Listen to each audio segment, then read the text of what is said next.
अस्सलाम वालेकुम। आज हम बड़ा ही अहम टॉपिक डिस्कस करेंगे, मियोसिस।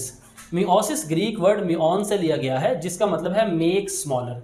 ये एक ऐसी सेल डिवीजन है जिसमें एक डिप्लॉइड सेल से 4 हैप्लॉइड सेल बनते हैं। यानी नए बनने वाले डॉटर सेल्स में क्रोमोसोम की तादाद पेरेंट की निस्बत हाफ हो जाती है, आधी हो जाती है, मेक स्मॉलर।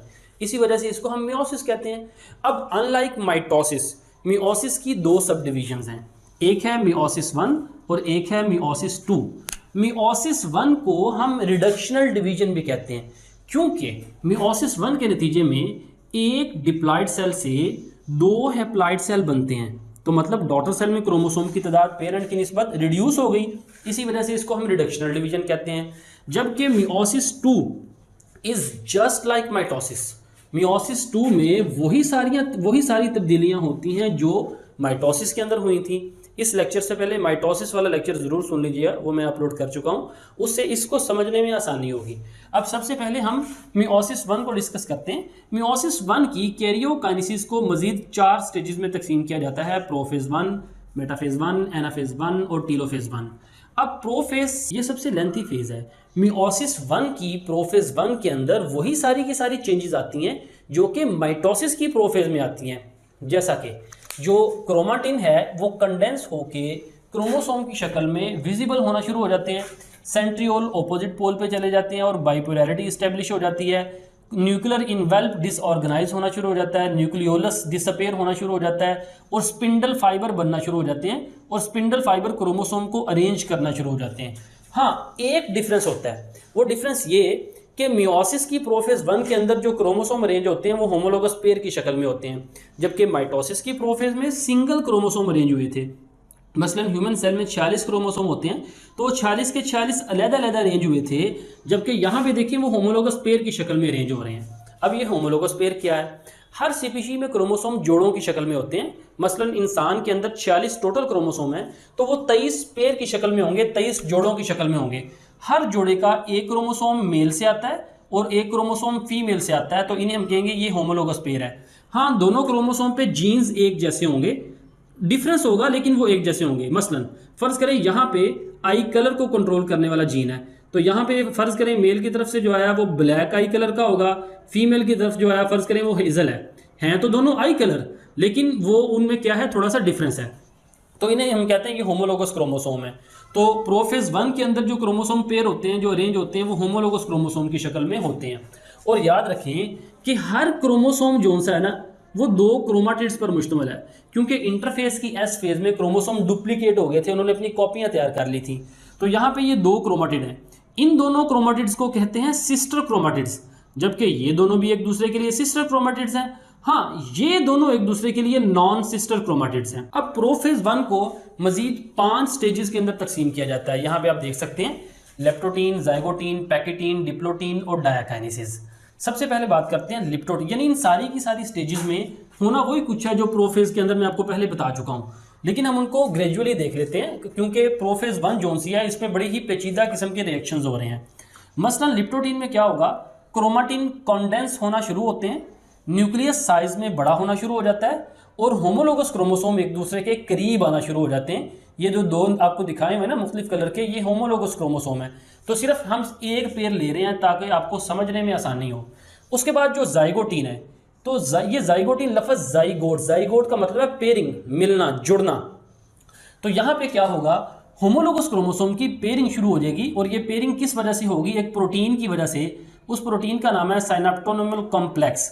ये प्रोटीन आपको ब्लैक कलर के अंदर नजर आ रही है। ये दरअसल जो रेलवे की पटरियों के दरमियान में जो ट्रैक होता है ना, उस तरह की ये प्रोटीन है, और ये प्रोटीन होमोलोगस क्रोमोसोम को एग्जैक्ट पॉइंट टू पॉइंट जोड़ देती है। तो जाइगोटीन में क्या होगा, ये जो साइनेप्टोनिमल कॉम्प्लेक्स की वजह से क्रोमोसोम की पेयरिंग हो रही है, इस पेयरिंग को हम कहते हैं साइनॉप्स। और पेयरिंग क्या है, वेरी स्पेसिफिक है, और इस पेयरिंग के नतीजे में ये होमोलोगस क्रोमोसोम जो आपको नजर आ रहे हैं, इन्हें हम कहेंगे बाइवेलेंट, क्योंकि ये 2 क्रोमोसोम है। क्रोमोसोम तो 2 हैं, लेकिन अगर हम क्रोमाटिड्स की बात करें तो वो 4 हैं, 2 इसके और 2 इसके। तो जब क्रोमाटिड्स की बात होगी तो इसे हम टेट्राड कहेंगे, और जब क्रोमोसोम की बात होगी तो इसे हम बाइवेलेंट स्ट्रक्चर कहेंगे। उसके बाद अगली स्टेज है पैकेटीन। अब पैकेटीन में क्या होगा, एक क्रॉसओवर स्ट्रक्चर बनता है, एक क्रॉसओवर प्रोटीन बनती है। देखिए इस तरह से क्रॉस, इस प्रोटीन को हम कहते हैं क्याजमेटा, और ये क्याज़मेटा क्या करता है, इन दोनों, और ये जो क्रॉस ओवर स्ट्रक्चर बनता है, ये बनता है नॉन सिस्टर क्रोमाटिड्स के दरमियान। ये एक दूसरे के क्या है, नॉन सिस्टर क्रोमाटिड्स।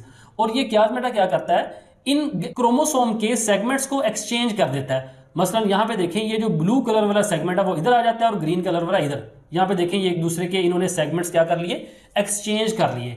और ये क्याज़मेटा एक से ज्यादा जगहों पर बन सकता है, और एक से ज्यादा जगहों पर नॉन सिस्टर क्रोमाटिड्स के दरमियान क्रोमोसोम के सेगमेंट्स का क्या होगा, तबादला होगा। अब देखें, इसकी वजह से क्या, इस फिनोमिना को, इस प्रोसेस को हम कहते हैं क्रॉसिंग ओवर, क्योंकि क्या हुआ है, क्रॉस ओवर, क्रोमोसोम का तबादला हो गया है। यही वो फिनोमिना है जिसकी वजह से अगली जनरेशन में तब्दीलियां आती हैं। इवन कि एक ही माँ बाप के जो बहन भाई हैं उनमें भी डिफरेंस होता है, वो इसी क्रॉसिंग ओवर की वजह से वो सारे का सारा डिफरेंस आता है। तो ये तो हो गया पैकिटीन। पैकिटीन के बाद नेक्स्ट स्टेज है डिप्लोटीन। डिप्लोटीन में क्या होता है, डिप्लोटीन में ये क्रोमोसोम एक दूसरे से सेपरेट होना शुरू हो जाते हैं, अलग होना शुरू हो जाते हैं। कैसे, इनके दरमियान अटैचमेंट कौन सी है, ये क्याज़मेटा की। तो ये क्या करते हैं, उस क्याज़मेटा की अटैचमेंट को ब्रेक डाउन करना शुरू कर देते हैं, तोड़ना शुरू कर देते हैं और अलग होना शुरू हो जाते हैं। और डायाकाइनेसिस में वो जो सेपरेशन डिप्लोटीन में शुरू हुई थी वो कंप्लीट हो जाती है, मुकम्मल हो जाती है। यानी अब इनके दरमियान क्याज़मेटा का कोई कनेक्शन नहीं रह गया। हाँ, अलबत्ता साइनैप्टोनिमल कॉम्प्लेक्स प्रोटीन की वजह से कहीं कहीं से ये आपस में जुड़े होंगे। तो ये आपके पास प्रोफेज मुकम्मल होगी, ये सारी की सारी प्रोफेज जो सी मुकम्मल होगी। यानी सारी की सारी स्टेजेस में प्रोफेज की स्टेजेस थी, जिसमें आप देख रहे हैं ये न्यूक्लियर इनवेल्प जो सी है वापस वो डिसअपेयर हो रही है आस्ता आस्ता। तो फाइनली यहाँ पे आपके पास प्रोफेज मुकम्मल हो गई। उसके बाद अगली स्टेज है मेटाफेज 1। उसमें क्या होगा, जो होमोलोगस पेयर हैं वो इक्वेटर के ऊपर अरेंज होंगे, इसको हम मेटाफेज प्लेट कहते हैं। तो ये इक्वेटर के ऊपर अरेंज हो जाएंगे।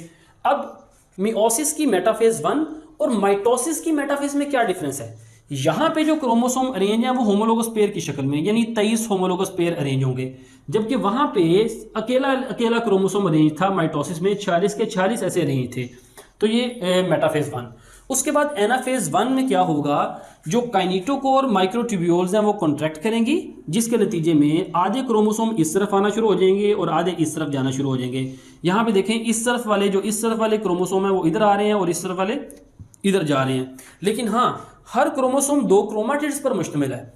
तो एनाफेज के बाद जो टीलोफेज है उसमें आधे क्रोमोसोम इस तरफ आ जाएंगे और आधे इस तरफ चले जाएंगे, यानी 23 क्रोमोसोम इधर आ गए, 23 इधर चले गए, और बाकी फिर वो सारी की सारी तब्दीली होंगी जो प्रोफेज के अंदर होती हैं, लेकिन रिवर्स मैनर के अंदर। यानी यहाँ पे क्रोमोसोम डीकंडेंस होकर क्रोमाटिन की शक्ल इख्तियार कर जाएंगे, जो स्पिंडल फाइबर्स हैं वो डिसऑर्गेनाइज हो जाएंगे, न्यूक्लियर इनवेल्प रीऑर्गेनाइज होना शुरू हो जाएगी, नजर आना शुरू हो जाएगी, और फिर उसके बाद साइटोकाइनेसिस का प्रोसेस होगा, यानी ये दोनों सेल जो हैं वो सेपरेट हो जाएंगे। तो आप देखें, एक डिप्लॉइड सेल से 2 हैप्लॉइड सेल बन गए। इसके बाद क्या होगी, मियोसिस 2, जो कि जस्ट लाइक माइटोसिस होगी। तो हम इस एक सेल को देख लेते हैं। ये एक सेल आगे मियोसिस 2 करेगा, जिसके अंदर क्रोमाटिन से दोबारा ये क्रोमोसोम की शक्ल में विजिबल होंगे। उसके बाद मेटाफेज 2, जिसमें क्रोमोसोम इक्वेटर के ऊपर अरेंज होंगे, और यहाँ पे कितने क्रोमोसोम अरेंज होंगे, 23 क्रोमोसोम, क्योंकि पहले यहाँ पे हाफ हो चुके हैं।